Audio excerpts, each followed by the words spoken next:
Marcos, capítulo 7, verso 1 a 23, assim diz a palavra do Senhor. Ora, reuniram-se a Jesus os fariseus e alguns escribas vindos de Jerusalém. E vendo que alguns dos discípulos dele comiam pão com as mãos impuras, isto é, por lavar, pois os fariseus e todos os judeus, observando a tradição dos anciãos, não comem sem lavar cuidadosamente as mãos. Quando voltam da praça, não comem sem se aspergirem. E há muitas outras coisas que receberam para observar, como a lavagem de copos, jarros e vasos de metal e camas. Interpelaram-no os fariseus e os escribas: por que não andam os teus discípulos de conformidade com a tradição dos anciãos, mas comem com as mãos por lavar? Respondeu-lhes Jesus: bem profetizou Isaías a respeito de vós, hipócritas, porque está escrito: este povo honra-me com os lábios, mas o seu coração está longe de mim. E em vão me adoram, ensinando doutrinas que são preceitos de homens, negligenciando o mandamento de Deus. Guardais a tradição dos homens. E disse-lhes ainda: jeitosamente rejeitais o preceito de Deus para guardardes a vossa própria tradição. Pois Moisés disse: honra teu pai e a tua mãe, e quem maldisser a seu pai ou a sua mãe seja punido de morte.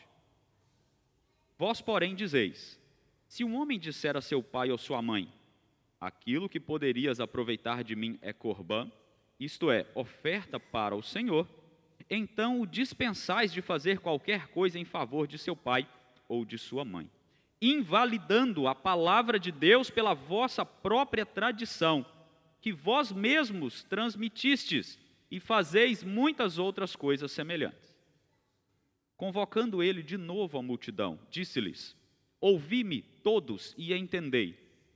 Nada há fora do homem que entrando nele o possa contaminar, mas o que sai do homem é o que o contamina. Se alguém tem ouvidos para ouvir, ouça. Quando entrou em casa, deixando a multidão, os seus discípulos o interrogaram acerca da parábola. Então ele lhes disse: assim vós também não entendeis? Não compreendeis que tudo que de fora entra no homem não o pode contaminar? Porque não lhe entra no coração, mas no ventre, e sai para lugar escuso? E assim considerou ele puros todos os alimentos. E dizia: o que sai do homem, isto é, o que o contamina. O que sai do homem, isso é o que o contamina. Porque de dentro do coração dos homens é que procedem os maus desígnios, a prostituição, os furtos, os homicídios, os adultérios, a avareza, as malícias, o dolo, a lascívia, a inveja, a blasfêmia, a soberba, a loucura. Ora, todos estes males vêm de dentro e contaminam o homem. Oremos. Senhor, nós queremos dar graças ao Senhor, porque o Senhor fala conosco, o Senhor não deixa de falar ao seu povo. Queremos continuar ouvindo a voz do Senhor, ó Deus, e que assim a tua igreja seja edificada pela palavra santa, inerrante, infalível do Senhor. É a nossa oração, em nome de Jesus. Amém. Isso, muito bem. Recentemente os irmãos devem ter acompanhado que um cantor bem famoso questionou a música Mais Alvo que a Neve, dizendo que essa música ela era uma música racista, naquela ideia do progressismo religioso dos nossos dias, de racismo estrutural e esse blá blá blá todo que vocês já devem conhecer por aí. Muito bem, o progressismo religioso ele tem essa ideia de falar que é pecado, que não é pecado, dizer que algumas coisas são contrárias à Escritura, quando na verdade não são, são apenas as opiniões, são apenas aquilo que eles dizem que é, não o que Deus diz que é. Eu estou citando este exemplo porque o progressismo religioso dos nossos dias se parece muito com a atitude de escribas e fariseus que interpelaram Jesus ali em Genezaré para falar com ele que os discípulos dele estavam pecando contra o Senhor, estavam violando a lei do Senhor, enquanto na verdade eles estavam violando era a tradição que escribas e fariseus tinham montado além da Escritura Sagrada. Os escribas eram aqueles que eram versados na lei de Deus e era obrigação deles, uma vez que eles eram especialistas da lei de Deus, estudar, interpretar e ensinar essa lei. Só que com o tempo os escribas, eles foram transmitindo, além da lei de Deus, as tradições que os judeus foram formulando, principalmente naquele período de 400 anos de silêncio profético, que Deus não falou nada, e eles foram criando essas leis acima da palavra de Deus. Os fariseus, um grupo religioso que nasceu inclusive com o ideal de reformar o judaísmo, mas com o tempo se perdeu também e caminhou para legalismo, ritualismo, progressismo religioso. Então esse progressismo que nós vemos nos nossos dias não é nada novo, não é novidade, vem de tempos antigos. E assim, estes homens, eles ensinavam aquilo que na verdade o texto próprio aqui diz, era a tradição dos anciãos. O conceito deles de impureza estava ligado a atos exteriores. O conceito deles envolvia aquilo que era apenas visível, lavar as mãos para comer. E naquele embate com Jesus, Jesus vai mostrar para eles o que de fato é impureza, e Jesus vai desmascarar a falsa ideia de pureza deles, inclusive vai chamá-los de hipócritas, que é o adjetivo bem apropriado para pessoas desse tipo. O tema da mensagem dessa manhã é impuros. Como Jesus lida com a impureza dos homens. Primeiro, do verso 1 a 13, ele vai desmascarar a falsa pureza. Os fiscais da vida religiosa haviam chegado em Genezaré, que é isso que os escribas e fariseus eram. Eles foram enviados ali provavelmente pelo Sinédrio, para investigar um pouco mais, para tentar achar algo em que se apoiar para acusar Jesus. E ali naquele momento eles questionam por que os discípulos estavam comendo sem lavar as mãos, de acordo com a tradição dos anciãos. Veja que a preocupação deles era essa. E a questão aqui do lavar as mãos não era uma questão de higiene, era uma questão de culto, era uma questão religiosa. Era uma questão que envolvia a lei dada a Moisés sobre pureza diante de Deus. Então eles traziam a tradição dos anciãos, conectavam ela com o ensino bíblico e distorciam o ensino bíblico para dizer, seus discípulos chegam da praça, do mercado, eles podem ter se contaminado ali ao encontrar alguém que não é judeu, ao encontrar alguém que está impuro, ao tocar num animal morto, e quando eles chegam, eles não lavam as suas mãos. Se atente à expressão mãos impuras do verso 2, porque Jesus vai confrontar essa expressão que eles usam lá no final do texto. Agora, no verso 3 e 4, Marcos deixa muito claro, é a tradição dos anciãos, e ele traz uma explicação para o seu público, está entre parênteses aí na sua Bíblia provavelmente, porque o público dele, a maioria é gentil, e ele quer explicar por que que os judeus, por que que os escribas e fariseus estão questionando a Jesus nesse sentido. E ele mostra que eles faziam esse ritual, haviam pelo menos 613 mandamentos da lei oral dos judeus. E dentre esses mandamentos que não estavam na Escritura Sagrada, lavar as mãos cerimonialmente, ritualmente, depois que chegava em casa, depois das compras. Essa lei deles tinha a ver com essa questão de limpeza, porque alguém poderia se contaminar com qualquer coisa e não poderia ir no templo oferecer ao Senhor culto. Mas na verdade, não era a preocupação deles o culto a Deus. A preocupação deles era com o ato exterior em si, com a ação em si, de limpar as suas mãos. O verso 5, há um destaque aqui mais uma vez, porque é dito que eles interpelaram a Jesus, por que não andam os teus discípulos de conformidade com a palavra de Deus? Não, com a tradição dos anciãos. Eles não comem sem lavar as mãos. Então a preocupação deles era com a lei oral, que foi desenvolvida ao longo do período intertestamentário. A preocupação deles não era com a lei de Deus. Eles não citaram aqui a lei de Moisés, eles citaram a tradição dos anciãos. Isso aqui é importante, irmãos, porque muitas vezes, na igreja, no contexto da igreja, a nossa preocupação é com a tradição dos homens.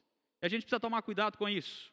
É deixar a Escritura de lado, para se preocupar com aquilo que vem da tradição meramente humana. Aquela que não está firmada, solidificada não está arraigada na Escritura. A regra muitas vezes, o critério muitas vezes, a norma muitas vezes é o que o homem diz e as suas conjecturas, não o que a palavra de Deus diz, não o assim diz o Senhor. E a gente precisa se atentar a isso, porque nós devemos examinar as Escrituras para todas as coisas e andar de acordo com a Escritura Sagrada. Jesus inclusive disse isso aos fariseus: vocês erram, porque vocês não conhecem a Escritura, vocês não examinam as Escrituras que testificam a meu respeito, seguem tradição de homens e não de Cristo. E eu quero que você não me entenda errado, eu não estou falando mal da nossa tradição, eu estou falando de uma tradição morta, vazia, desprovida da palavra de Deus, desconectada da palavra de Deus, que é isso que era a tradição dos anciãos, isso que era a lei oral dos judeus. A nossa tradição cristã, os nossos símbolos de fé, as nossas confissões, elas são fundamentadas na Escritura Sagrada. Elas nos apoiam bem, nos amparam bem na nossa caminhada cristã. Então não entenda errado, não saia falando que eu estou falando mal das nossas confissões, né? Por favor, mas a tradição no sentido daquilo que é distante da palavra de Deus. Então quando eles questionam a Jesus, nós vamos encontrar uma resposta aí de Jesus bem interessante, né? Porque lá no verso 6 até o verso 8, Jesus vai responder com a palavra de Deus. Mas primeiro ele chama eles de hipócritas. Seus hipócritas. Um adjetivo bem pesado, mas é isso mesmo que eles eram. Mascarados religiosos. Eles usavam uma máscara para fingir uma religiosidade. E Jesus vai citar Isaías 29, em um período em que o profeta Isaías confronta o povo de Israel que está vivendo em cegueira espiritual, e Jesus aplica Isaías 29 aos escribas e fariseus. Eles estão cegos espiritualmente, eles são guias de cegos, e eles estão levando as pessoas ao erro inclusive. E aí você vai encontrar aqui aqueles homens que deveriam pastorear o rebanho de Deus, que deveriam ensinar a lei de Deus. Eles são hipócritas, eles honram ao Senhor com os lábios, mas o coração deles está longe do Senhor. Eles adoram ao Senhor em vão, de maneira vazia, de maneira inútil, ensinando doutrinas que são preceitos de homens. Então, eles honravam com os lábios, mas o coração estava longe. E com Deus não adianta honrar só com os lábios e o coração estar longe. Além de ser hipocrisia, é vazio, não faz sentido, não chega até Deus, não significa nada, é adoração sem valor. Um outro contraste é que eles ensinavam a doutrina dos homens, mas negligenciavam os mandamentos de Deus. O verso 8 diz isso: vocês negligenciam o mandamento de Deus, agarrando-se firmemente, se apegando à tradição dos homens. Que é a expressão que o texto nos traz. É como se eles estivessem em um navio que está naufragando e tem um bote lá. E aí eles se agarravam ao mastro do navio que está afundando. Não faz sentido isso. Você tem que ir para o bote, salva-vidas. Os escribas e fariseus agiam mais ou menos nesse sentido. A realidade é que eles desprezavam a palavra de Deus e estavam se afundando nos ensinamentos dos homens. Só que aí Jesus ele tem mais uma palavra no verso 9, porque ele diz mais uma coisinha aqui ainda. Ele fala: jeitosamente rejeitais o preceito de Deus. Esse jeitosamente é uma ironia de Jesus. É algo como se ele estivesse dizendo assim: muito bem, parabéns para vocês, tá? Muito bom mesmo. Ele está sendo irônico com eles. Jeitosamente, vocês estão rejeitando o preceito de Deus para guardar a vossa própria tradição. Vocês estão de parabéns, só que não, né? Porque vocês estão caminhando totalmente contrário à palavra de Deus. E aí Jesus cita a Escritura Sagrada novamente. Ele cita o 5º mandamento, Êxodo 20, 12. E ele cita logo em seguida, no verso 10, Levítico 29. Capítulo 20, verso 9. Quem maldisser sua mãe ou sua mãe, seu pai ou sua mãe, será punido de morte. E aí no verso 11, olha só, Jesus citou a Escritura no verso 10, e aí no verso 11 ele diz: vós, porém, eu estou citando a palavra para vocês, mas vocês estão dizendo: se um homem disser a seu pai ou sua mãe, aquilo que poderias aproveitar de mim é corbã, então vocês os dispensam de fazer qualquer coisa em favor de seu pai ou de sua mãe. Corban, como o próprio Marcos explica aqui, oferta ao Senhor.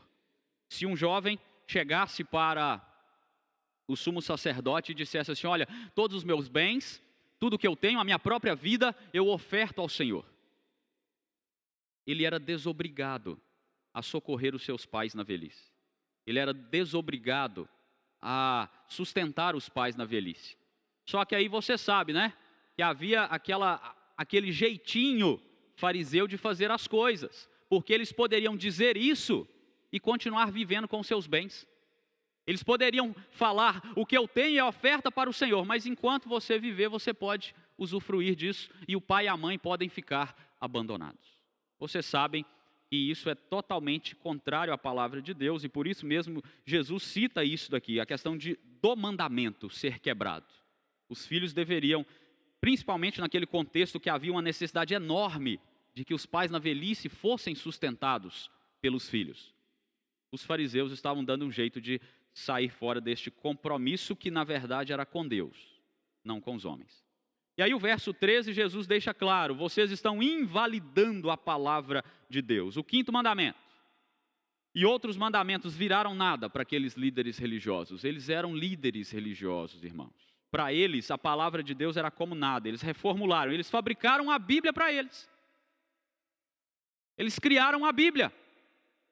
Falaram: é assim que é agora, negando a palavra do próprio Deus. Quando nós lemos essa primeira parte, nós também precisamos pensar na nossa vida.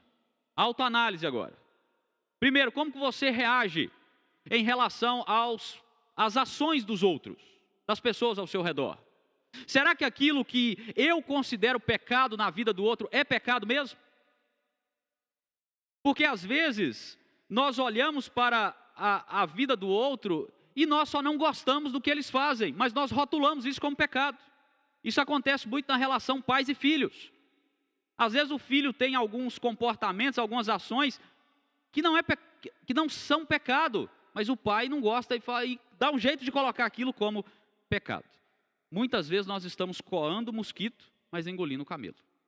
Então nós precisamos analisar, apontar o que de fato é pecado, quando for pecado, dizer é pecado, mas não tratar as coisas que não são pecado como pecado. Era isso que os fariseus e os escribas faziam.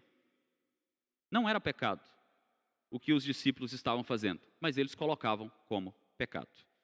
Avalie também se você tem sido coerente no seu falar e agir.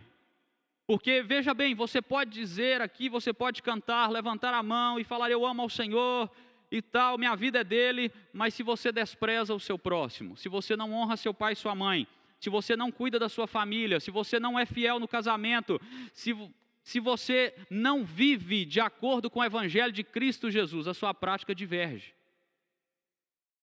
Escribas e fariseus divergiam na sua prática daquilo que eles professavam. E Jesus deu um nome para isso, né? Hipocrisia. Hipocrisia. Avalie também qual é a sua única regra de fé e prática. É a Escritura Sagrada ou é a sua opinião? Bom, a sua opinião, a tradição dos homens, aquele negócio assim: sempre foi assim. Isso aí não tem nada a ver com a palavra de Deus. A palavra de Deus está acima de tudo isso. A única regra de fé e de prática é a palavra de Deus. Não é a nossa opinião. Nós precisamos passar tudo, tradição, nossa opinião, o que os outros dizem, pela peneira, pelo crivo da palavra. E aquilo que for palavra de Deus, nós vamos ficar com ela e vamos viver por ela. Assim nós vamos resguardar a nossa vida, irmãos. Assim nós vamos cuidar de nós mesmos, para que nós não inventemos regras de vida, para que nós não apontemos pecado onde não há pecado, para que nós apontemos onde há pecado, de fato há pecado, para que nós tenhamos uma vida coerente, regra de fé e prática, a palavra de Deus. Senão, a gente vai invalidar como os escribas e fariseus faziam. Como é que Jesus lida então com a impureza dos homens? Primeiro ele desmascara a falsa pureza. E aí no verso 14 a 23 ele vai explicar o que de fato nos torna impuros. De onde que vem a impureza de fato? Não é de não lavar as mãos, ritualmente ali. Tem algo a ver com o coração. E Jesus vai lidar com isso ele deixa claro ali, ele chama a multidão, agora está todo mundo ali, a multidão de novo de Genezaré, os discípulos, os escribas e fariseus, e aí ele começa com a sua aula. Ouvi-me todos e entendei, nada fora do homem que entrando nele o possa contaminar, mas o que sai do homem, que sai do coração do homem é que o contamina. Pronto, acabou a aula, podem ir embora. É isso aí, é isso, e essa foi a aula que ele deu, aula encerrada. Não é o alimento, são as coisas que vêm do coração. E aí você sabe que os discípulos, têm dificuldade de entender. Quando volta para casa, acabou a aula, aí os discípulos perguntam, e aí, como é que é esse negócio aí? Verso 18, aí Jesus vai explicar, vocês não entenderam? E aí Jesus explica a questão alimentar. É sabido que haviam restrições alimentares no Antigo Testamento, por uma questão de culto, por uma questão de higiene. Alguns animais, como os porcos, por exemplo, não poderiam ser comidos e vários outros alimentos, mas Jesus está aqui encerrando essa questão alimentar. Ele considera puro todos os alimentos. Porque aquelas restrições, elas tinham a ver com a caminhada do povo de Deus até a vinda do Messias. E aquelas restrições, então, elas terminam com a vinda de Jesus. Nós sabemos que existem seitas por aí que ainda defendem regras alimentares do Antigo Testamento, estão equivocados, estão errados. Pode comer o porco, pode comer o bacon, não tem problema. Com cuidado, com moderação, é claro, mas pode comer, não há dificuldade com isso. Deus, olha aqui, o próprio Deus disse, e assim considerou ele puros todos os alimentos. Você vai discutir com Deus? Claro que não. Lá em Atos 10, quando Pedro reluta ainda, Pedro estava aqui, Jesus já foi aos céus, Pedro já está expandindo o evangelho através da sua vida. Pedro reluta quando ele tem uma visão de animais que eram cerimonialmente impuros do Antigo Testamento, e a voz do céu dizia, mata e come, Pedro. Não posso. E o que Deus responde para ele lá em Atos 10? Ao que Deus purificou, não consideres comum. Está limpo, está purificado. Por que isso é importante nesse contexto aqui? Porque isso agrava ainda mais o conceito de impureza dos escribas e fariseus. A base deles não era a palavra, a base deles era humanista, eles rejeitavam o próprio Deus. A preocupação deles era apenas exterior, e isso abomina a Deus. Deus não quer que você se preocupe simplesmente com o exterior, porque Ele vê o interior. E aí vocês se lembram lá daquela palavra do verso 2? Mãos impuras. Aquela palavra, Jesus vai repetir ela aqui no verso 23. Ora, todos esses males vêm de dentro e contaminam o homem. O contaminam aqui é a mesma palavrinha usada para impuras, lá no verso 2. Porque é uma palavra que diz respeito à vida diante de Deus. Não é uma palavra usada de maneira inexata. Ela expressa exatamente a questão da impureza diante de Deus. E Jesus Cristo está usando essa palavra para mostrar, está vendo? Eles falaram que a impureza diante de Deus era não lavar as mãos, mas eu estou falando com vocês que a impureza é aquilo que vem do coração. Essa é a verdadeira impureza. Até mesmo a circuncisão, irmãos, ela era um ato exterior, mas lá no Antigo Testamento Deus já dizia, circuncidai o vosso coração. Precisa haver mudança interior, é daí que vem os nossos problemas. O cerne da questão, a impureza diante de Deus está relacionado com aquilo que procede do nosso coração. Você já deve ter ouvido falar, se você vem na escola dominical, em algum momento você já ouviu falar, que nós temos 3 inimigos. O mundo, o diabo e nós mesmos, ou a carne. Você já deve ter percebido que o maior problema que você tem não é o diabo, não é o mundo, é você mesmo. O maior problema somos nós. E nós precisamos nos atentar a isso. Do nosso coração é que procede todo tipo de males. O pecado, ele está arraigado dentro de nós. E é ele que nos separa de Deus. É ele que nos coloca em uma vida impura diante de Deus, diante da santidade de Deus. Tiago capítulo 1 diz assim, de onde que procedem as guerras, as contendas entre vós? É da vossa carne, é do vosso coração. E Tiago, ele traz uma solução para isso. Lá no capítulo 4, verso 8. chegai-vos a Deus, e Ele se chegará a vós outros. Purificai as mãos, pecadores, e vós que sois de ânimo dobre, limpai o coração. Mas a pergunta é, você dá conta de limpar o seu coração, se não for primeiro uma ação de Deus no seu próprio coração? A Bíblia não diz que nós, antes de Deus nos regenerar, nós não estamos com um coração de pedra, e que é Ele que coloca um coração de carne? A Bíblia não diz que nós estamos mortos em delitos e pecados, e é Ele que nos dá vida espiritualmente? Então aqueles que têm condição de limpar o coração, de purificar as mãos, são aqueles que já foram regenerados pelo Senhor. Nós já temos um diagnóstico, e agora nós precisamos aplicar o remédio, a fé em Jesus Cristo, o único que pode nos purificar, que pode nos limpar, o único que pode nos transformar de fato em pessoas puras. Ainda que a nossa pureza de fato plenamente será só na eternidade, mas nós estamos caminhando para essa pureza de vida. Então nós precisamos buscar santificação no Senhor. Jesus que faz isso. E é interessante que o homem, ele foi criado para ter essa paz com Deus, esse relacionamento de intimidade com Deus. E os escribas e fariseus representam bem a humanidade caída, no sentido de que eles não querem paz com Deus, eles querem guerra contra Deus. Só que eles estão amontoando fardos e mais fardos de tradição, de lei oral sobre o povo, e o povo não dá conta disso. Porque Cristo já nos libertou de todo fardo. E aí vocês vão se lembrar daquele momento em que Jesus se volta para a multidão, e aquela multidão é majoritariamente de judeus, e ele diz, vinde a mim, todos vós que estáis cansados e sobrecarregados. Sabe de que Jesus está falando ali em primeiro lugar? Do cansado e sobrecarregado? Vocês estão cansados e sobrecarregados de tentar obedecer a Deus, e vocês não dão conta disso. Vocês estão cansados de tentar cumprir a lei de Deus, mas vocês não dão conta disso. Vocês estão cansados, o fardo é pesado. Mas ele diz, venham a mim, todos vós, o meu fardo é leve e suave. Aprendei de mim, que sou manso e humilde de coração. Então a paz com Deus só pode ser encontrada em Cristo. O que sai do nosso coração é o que de fato nos torna impuros, mas Deus transforma inclusive o nosso próprio coração. Louvado seja Deus por isso. Vamos concluir pensando em algumas questões para encerrar aqui, irmãos. 4 questões.